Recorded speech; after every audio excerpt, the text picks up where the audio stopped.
You know when sometimes you hear something and it's just water off a duck's back. You could just not take a single word in. And then you hear it like for the 40th time and then it sinks in and you're like, damn, that's genius. Well, for the one of you out there, if you see this and you've never heard it before, which a lot of you really have, I'm sure.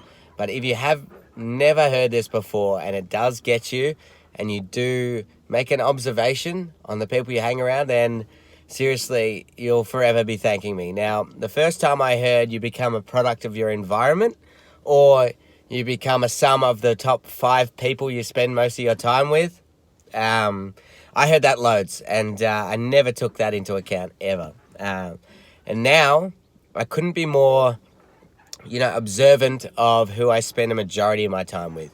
Because at the end of the day, and this comes down to your best friends, your partners, a teacher, people at work, you really have to be mindful of who you spend the most time with, because their attitude, no matter how good you are, no matter how bulletproof I am right now, if I start hanging around people that just want to get drunk all the time, they have no ambition, no goals, no dreams, they just want to work and get drunk and play video games and stuff, after a while, their attitude is going to be reflected in my own actions.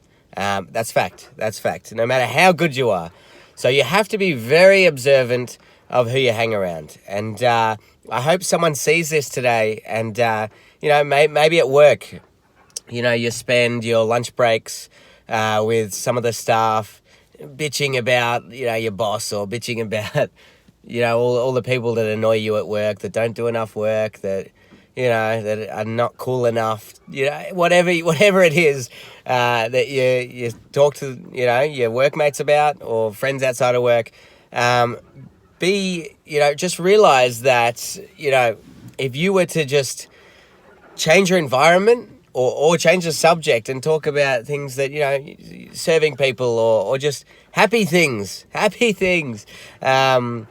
the impact that can make on all facets of your life is astronomical.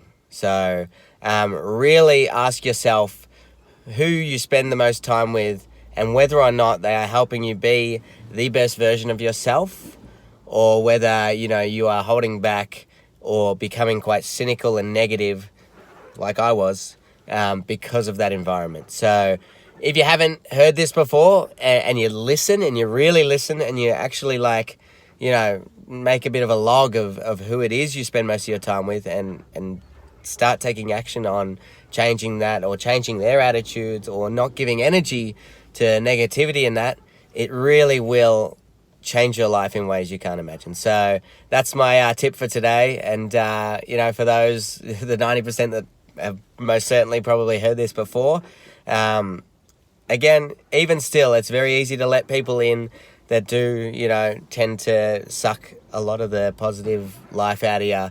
Just be observant all the time, because it's your life and you only get, one shot at it. It's not a dress rehearsal. So for me, I'm always mindful of who I associate with. Thank you. Have a great day.